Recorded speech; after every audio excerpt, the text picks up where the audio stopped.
Se dice que la historia la escriben los vencedores, pero a veces, el silencio de los vencidos es tan fuerte que termina por romper los libros de texto. Por siglos, nos enseñaron que en el Uruguay no quedaba nadie, que eran el país sin indios, que la limpieza de Salsopieutz, en 1831, había borrado el último rastro de sangre guerrera. Pero ¿qué pasaría si te dijera que el exterminio no fue total? ¿Qué pasaría si el espíritu de un pueblo que enfrentó a imperios sigue latiendo hoy en el ADN de miles de personas? Hoy vamos a desenterrar la verdad. Vamos a hablar de los charrúas, los jinetes indomables del Río de la Plata, su resistencia feroz, la traición que intentó borrarlos y el renacimiento de una identidad que se negaron a enterrar. Prepárate, porque esta no es la historia romántica que te contaron en la escuela. Para entender el final, debemos entender el origen. Los charrúas no eran una sola tribu aislada, sino una confederación de pueblos, minuanes, bajanis, ganovas, que dominaban las praderas de lo que hoy es Uruguay, parte de Argentina y Brasil. No eran agricultores, eran nómadas del viento. Su vida giraba en torno a la libertad absoluta. Antes de la llegada de los españoles, eran cazadores-recolectores. Pero cuando el caballo llegó a estas tierras, se convirtieron en algo más los centauros del sur. Puntos clave de su cultura. La Gara Ashara no es solo un término de fútbol. Era una filosofía de resistencia. Eran conocidos por su estatura física imponente y su capacidad de soportar privaciones extremas. La toldería. Sus viviendas eran ligeras, hechas de cueros, listas para ser movidas en cuestión de minutos. El concepto de propiedad privada les era ajeno. Para ellos, la tierra era un espacio de tránsito, no de posesión. La organización social no tenían reyes, ni estructuras piramidales rígidas. Los caciques eran líderes elegidos por su valor en batalla o su sabiduría, pero no tenían poder absoluto. Las decisiones importantes se tomaban en consejos. Cuando Juan Díaz de Solís llegó al Mar Dulce en 1516, pensó que había encontrado el paraíso. Lo que encontró fue la lanza charrúa. Solís murió en las costas, y desde ese momento, los charrúas se ganaron una reputación.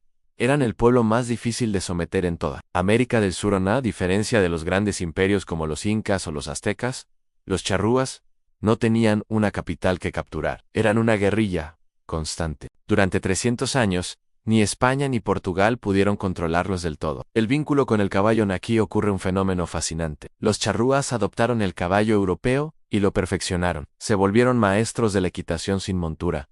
Esto los hizo casi invisibles para los ejércitos coloniales. Podían atacar un fortín y desaparecer en la inmensidad de la pampa antes de que el humo de los disparos se disipara. Hubo un momento en la historia donde el destino de los charrúas pudo ser diferente. Ese momento tiene nombre: José Gervasio Artigaus. El protector de los pueblos libres no veía a los charrúas como enemigos, sino como aliados fundamentales en la lucha por la independencia.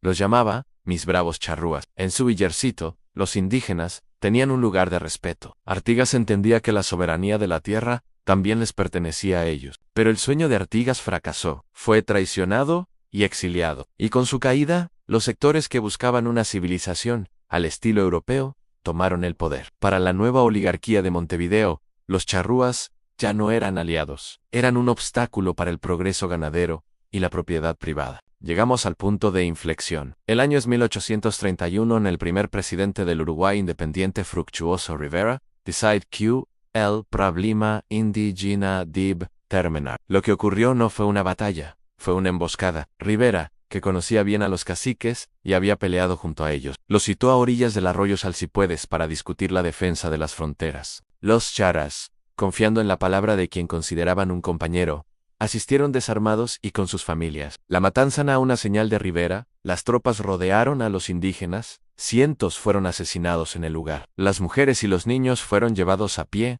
hasta Montevideo. Un viaje de cientos de kilómetros para ser repartidos como sirvientes o esclavos domésticos. Este evento marcó el fin oficial de la nación charrúa, según la historia oficial. Pero aquí es donde la historia se vuelve aún más oscura. En 1833, 4 de los sobrevivientes de Salsopieutz fueron entregados a un científico francés para ser llevados a París y exhibidos como curiosidades zoológicas. Aaron Vaimaca Perk, el cacique Senaque, el joven Tacuabé y la mujer Guyunusa. Imagina el horror después de ver a su pueblo masacrado.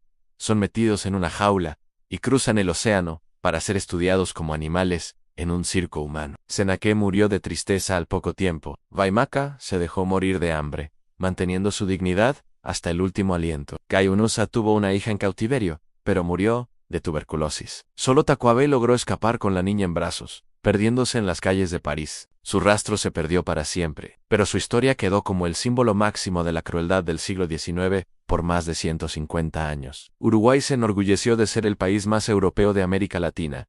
Se decía que no quedaba rastro charrúa, pero la ciencia y la memoria familiar empezaron a decir otra cosa. Estudios genéticos recientes han revelado que aproximadamente el 30% de la población uruguaya tiene ascendencia indígena por línea materna.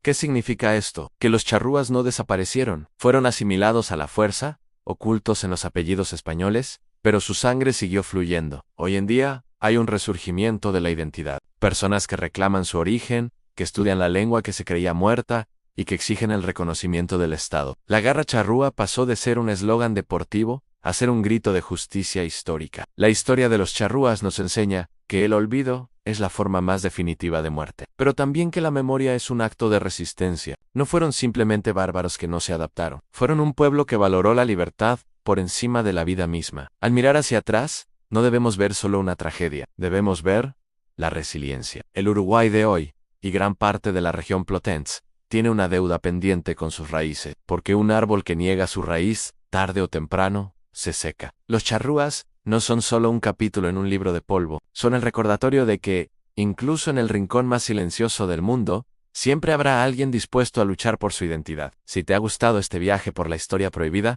suscríbete y comparte, porque conocer nuestro pasado es la única forma de no repetir los errores en el futuro. Nos vemos en el próximo video.